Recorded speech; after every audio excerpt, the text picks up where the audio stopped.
With the season inching its way closer, we are going to discuss the realistic expectations for the Louisville men's basketball team this year, along with some more possible recruiting news. Stay tuned.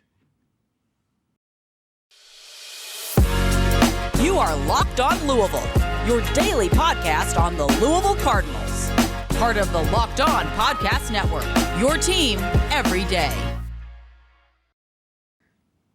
Hey, what's going on, everyone? Welcome into another episode of the Locked On Louisville podcast. I'm your host, Dalton Pence. I serve as a credential media member for Cardinal Sports Zone. I also do some PA announcing work for the university in various sports. I want to take this time to personally thank you all for making us your first listen of the day. And just a reminder, the Locked On Louisville podcast is free on all streaming services 5 days a week, your team every day.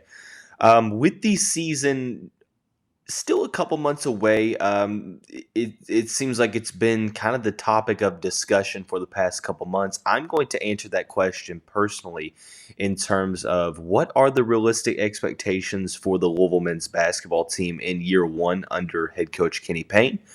We will then discuss the Cardinals trying to get into the mix for Purdue decommitment Dra Gibbs-Lawhorn. And then in the final segment, we will dive into the weekly mailbag. So we'll start out with the realistic expectations. And I think that this has kind of been a debate that a lot of Louisville fans have been going back and forth on really ever since Kenny Payne stepped into this role. But it's really kind of dominated conversation since probably about a month and a half ago when Tyrese Hunter ended up opting to go to Texas. The Amani Bates saga ended with him in, I believe it was Eastern Michigan. Ultimately, Louisville not necessarily getting any of the top transfers that they were kind of, in the running for outside of Brandon Huntley-Hatfield.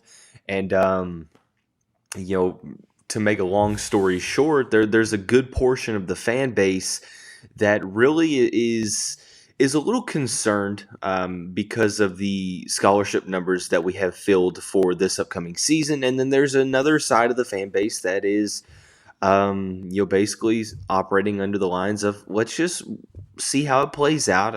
It's not the end of the world. I think that both sides of the table bring some valid points to this argument. Number one, let me go ahead and tell you, I think that my realistic expectation for this team, year one under Kenny Payne, is simply to make the NCAA tournament. That's where I'm sitting at for a team coming off of a 13-19 record, 11th in the ACC this past season. They were 2 games out of being in dead last. They lost a good amount of the players from last year, which take it as you will. Sometimes it's addition by subtraction. Sometimes you're losing some pretty solid players. But even with the big amount of losses, there is only so much, coming into the program with Devin Ree and Kamari Lance, 2 true freshmen. You have Mike James coming off of injury, freshman last year that was poised for a solid year. And then you have Tennessee transfer Brandon Huntley-Hatfield. So you're adding players that you are banking on being able to come in immediately and produce. So I put it this way, I don't want to make expectations to be too high to where it's almost unrealistic and it's not fair to this group, but I also don't want to be disrespectful and say, yeah, I think that they're going to finish bottom 2 or 3 in the conference. They're going to miss the tournament again, because I don't necessarily think that with this group. I think that they're going to make the tournament. I am quite, I guess you could say I am quite under the belief that this team is going to have a very, very solid offseason. Last year, it seems like whatever could have went wrong, right? Guys were maybe playing out of position. The team struggled to try to find their identity on offense and defense all season long, things of that nature. There were outside distractions with, former assistant coach Dino Gaudio, so on and so forth. Guys not necessarily getting along in the locker room, whatever it may be. There are a lot of faces from last year's team that are no longer with the program. Either graduation, if they were grad transfers or seniors, or if they just transferred out. There's a lot of playing time to go around, and this is a rotation that's probably going to be relatively small. There's only 9 scholarship players, maybe 10 depending on if they put Hersey Miller on scholarship. I don't necessarily know the status of Fabio Basili. Even if he were to join the program, I don't necessarily think that it changes my outlook all that much, because we're talking about a player who is currently not ranked in his respective class. If he were to reclassify, I know that people have been saying that he is an under-the-radar type of prospect. And look, I get that. I think that, he's hit a little bit of a growth spurt, played very solid AAU ball. He is, good friends with Mike James, who speaks very highly of him as well. A solid ball handler that seemingly has, a solid future in terms of solid, development and progression of his skill set. So I'm not saying that he wouldn't be able to come in and have some type of an impact, but I think that he's more of a project type player, but needless to say, a ball handler. And I think that when you look at maybe the concerns for next year's team, yes, you look at some of the issues from last year, some of the issues, that have popped up from last year. My concerns are, okay, maybe it's not necessarily as big as it was last year's. Who's the number one scorer on this team? It needs a number one scorer. I think that either L Ellis or Sidney Curry is going to be able to step into that role. I feel very, very confident in that.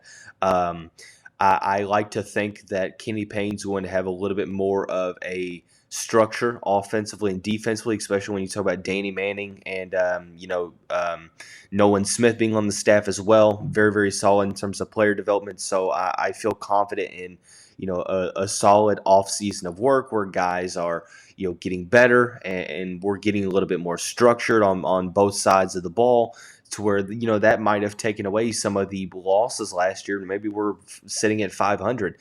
Yes, the scholarship numbers. Yeah, you're 1 to 2. Unfortunately, you're 1 to 2 injuries away from things getting really, really challenging. So I do get that. That's one of the concerns that I have. Ball handlers as well. You do need guys that can step in and facilitate the basketball. Look, L. Ellis is a point guard. No matter how many times people want to call him a shooting guard, L. Ellis is a point guard, and he's going to show you that this season. But the question remains is, who is the backup point guard behind L?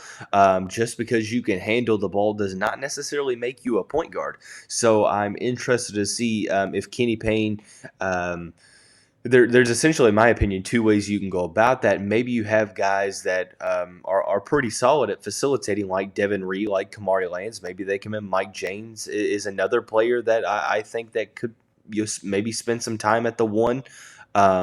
Or you have guys like Sidney Curry and Brandon Huntley-Hatfield, who pass very, very well for big men, and they have a very solid high-low game when there's 2 big men on the court. Both of those guys solid passers for their size, so maybe they're playing through the high post and kind of dishing it out to shooters. So there's a lot of possibilities there. So the concerns for me, and why I don't want to go too high, are, yes, the scholarship numbers, because it is a long season and you're banking on a very, very solid bill of health.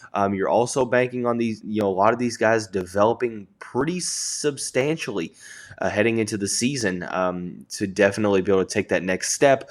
And also, maybe the lack of point guards. But like I said, you playing a bigger lineup. You have a guy like L. Ellis who's bound for stardom. That kind of turns into the strengths of why I think the expectation needs to be for this team to make the tournament. Number one, it's Louisville basketball. And regardless of, the past or whatever you may, kind of fall back on, this team has talent.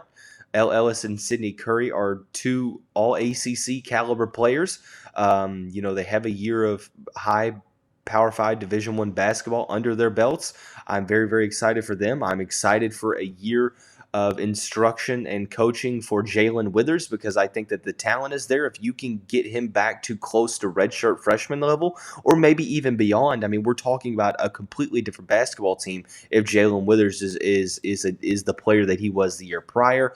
Brandon Huntley-Hatfield, I think, is going to take the next step forward with some more, with some more time in a college, development program, because of I think that he has all the skill sets to be very, very solid on both ends of the court. So you have a player like that. I think that those four guys form a very, very solid nucleus of what you're looking at. Kamari Lands, by all accounts, it seems like he's really, really excelling early on, to where you're going to see him as an immediate impact guy. But I think that the ceiling of this team is going to depend on the guys coming off the bench, like J.J. Traynor, Roosevelt Wheeler, Mike James, Devin Ree, all younger guys that have yet to truly leave their mark, but all have the talent to be very, very significantly involved. I think that Devin Ree is probably going to be more of a rotational shooter in this rotation. A guy that comes in is kind of maybe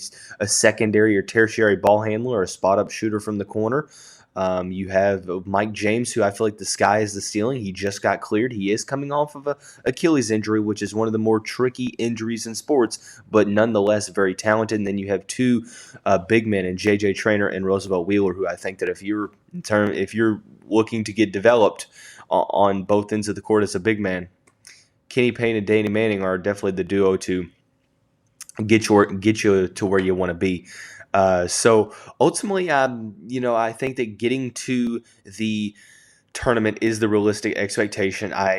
Just because I'm not saying that they should go higher doesn't mean that I'm disrespecting any of these guys. I'm trying to, keep it to where I'm looking at this from a clear-cut and unbiased perspective. But I'm also not going to sit here and act like this isn't a very, very talented squad that the Cardinals do have.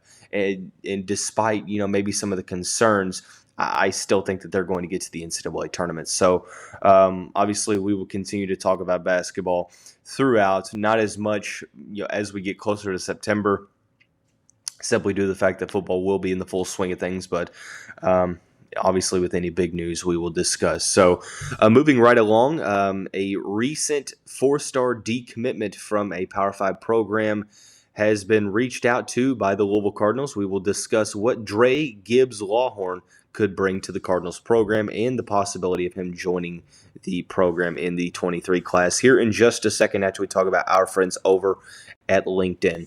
As you gear up for fall, you need the right people on your team to help your small business fire on all cylinders. LinkedIn Jobs is here to make it easier to find the people you want to talk to faster and for free. You can create a free job post in seemingly minutes on LinkedIn Jobs to reach your network and beyond to the world's largest professional network of over 810 million people. I've met countless amount of very, very qualified colleagues in their respective fields that have landed solid jobs in very, very, solid companies with great reputations. So, there's no brainer here. LinkedIn Jobs helps you find the candidates you want to talk to faster. Excuse me. Did you know that every week nearly 40 million job seekers visit LinkedIn? Post your job for free at linkedin.com/lockedoncollege. That's linkedin.com/lockedoncollege to post your job for free. Terms and conditions apply. 4-star combo guard Dra Gibbs-Lawhorn decommitted from Purdue just this past week, the 48th best player in the 2023 class, according to the 24/7 Sports Composite. Received a ton of interest from a handful of programs. Travis Graff of Rivals, who's a national recruiting analyst, tweeted out that the 4-star combo guard has heard from Gonzaga, Pittsburgh, Texas, Villanova, NC State, Memphis, Indiana, Utah, and the Louisville Cardinals. So, seamless to say, this is a interesting situation because Louisville has its work cut out for them in this recruitment, because you have a player that is from the Indiana area. I do believe, obviously, with Purdue still in the mix, you have a team like Indiana. He has I believe he has friends that play at Indiana or is committed to Indiana, but there are some ties to the Hoosiers program. Obviously, Purdue's still around in the mix. Gonzaga seems like a team that would be tough to fight off here. I've heard Michigan State, if they were to get involved, it would be interesting because I believe he's got a friend that is committed to the Spartans program, but they are kind of log jammed at the guard position in that respective recruiting class, so it's kind of yet to be determined whether or not Tom Izzo is going to truly prioritize him. But for the Louisville Cardinals, Gibbs-Lawhorn did play, I should say, this past previous AAU circuit with Kaleb Glenn, the current Cardinals commitment on the Indy Heat, now at La Lumiere, formerly of Louisville Male High School. Go Bulldogs, by the way. But nonetheless, so you have that connection right there. So this is a player that obviously the Cardinals coaching staff has probably seen play quite a few times, considering the fact that they've seen watching Kaleb play.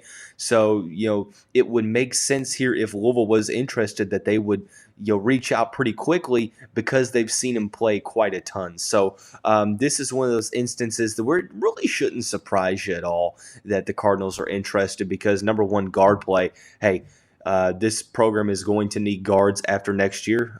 There's a possibility that L. Ellis could come back for his final year of eligibility in 2023, but I honestly think that there's a good chance he could definitely go to the NBA with a solid season.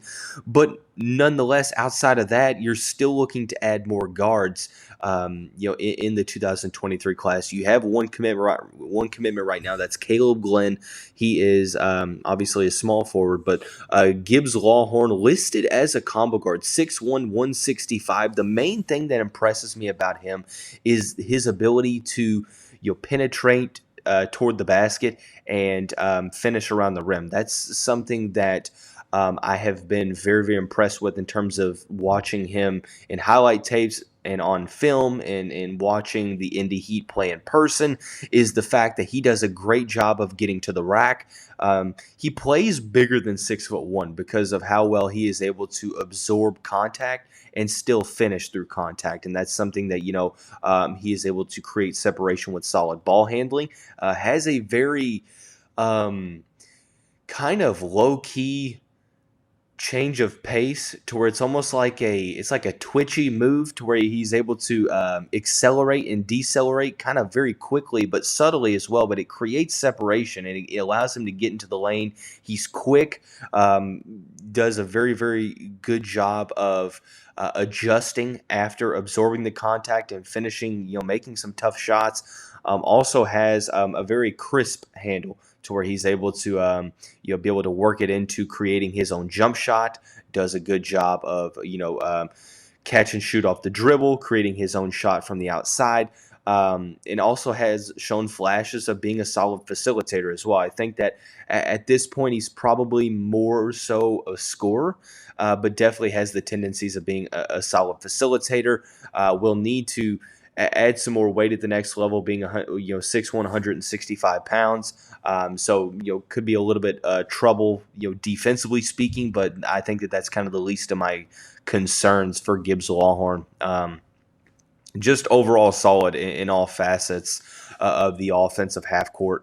Good in transition. Like I said, he's very quick, but uses that 6'1" size to his advantage. Like if you were to watch him play, he doesn't seem 6'1". He kind of, the way that he finishes through contact, it's kind of like a 6'3", 6'4" type of vibe that you get when you watch Dra Gibbs-Lawhorn because of that control around the rim, the efficiency around the basket as well. So just one of the things that I kind of picked up on when I watched him play was just his ability to get downhill and get to the rack, and just how tough it was for individual opponents to stay in front of him. But overall, this is a recruitment that I think Louisville has its work cut out for them. Indiana, Michigan State, even Purdue, Gonzaga, all these programs are going to be tough for the Cardinals to compete with, but the Cardinals do have playing time possibly to offer in 2023. And, like I said, Nolan Smith having some solid player development within the staff. I think that there is a chance that Louisville could definitely get pretty involved in this recruitment, but I'm not necessarily sure. Kind of the possibility of ultimately him landing in the Derby City. So we will kind of keep that in mind and monitor that situation as his recruitment continues to progress. So before we head into the weekly mailbag, let's talk about our friends over at BetOnline. BetOnline.net is the fastest and easiest way to check in on all of your betting needs. Find all of your favorite sports and events at the #1 online source for odds, lines, and games. Find reviews and news of every league, including Major League Baseball, NFL, NBA, NHL, combat sports, golf, and esports. BetOnline continues to be the top online resource for all of your sports wagering info. From live in-game betting, scores, and podcasts, head to the website today or use your mobile device to learn more about the trends and action. BetOnline, where the game starts. Hey, Cardinal fans, thanks again for making Locked On Louisville your first listen of the day. Just a reminder, the show is free on all streaming services, including YouTube, 5 days a week, your team every day. Got a couple solid questions for this edition of the mailbag segment. First question is, how big are the returns of Garrett Schmeltz and Tate Keener? For those who don't necessarily watch baseball a lot or hadn't heard, two veteran pitchers, Tate Keener and Garrett Schmeltz, both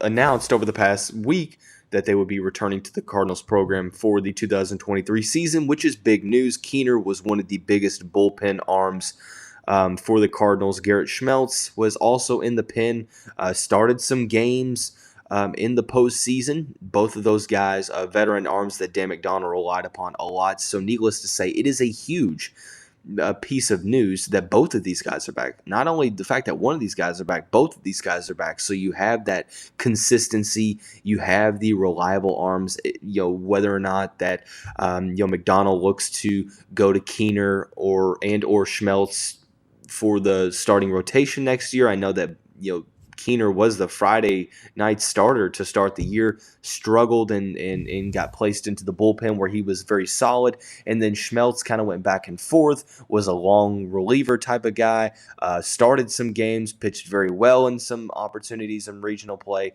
So I think that ultimately it's a good problem to have, and it's kind of one of those things where we'll wait and see. But regardless, Dan McDonough is going to use Keener and Schmeltz in big ways, regardless of what those roles look like. So great news for Louisville, for a team that is looking to get back to Omaha. So next question is in the football side of things. Do you think that whoever gets buried down the depth chart at running back decides to transfer before the season starts? I don't think so, partly because I don't necessarily think that the true depth chart is going to be decided by week 1. I mean, we might have an idea, but it seems like it's going to be kind of the same aspect as last year, is that Scott Satterfield is going to go with the hot hand. He's going to go with the matchups, certain situations. So, I mean, maybe you see a guy transfer out before the season ends, maybe. But even then, I don't necessarily think that's the case, because I think you're going to see, Jae'Lyn Mitchell, Tyon Evans, Travion Cooley, Joar Jordan all get solid, workloads this season. Jae'Lyn Mitchell and Tyon Evans, it really doesn't make sense for those guys to transfer. Jae'Lyn because he's, an upperclassman, Tyon because he could probably go to the NFL after this year.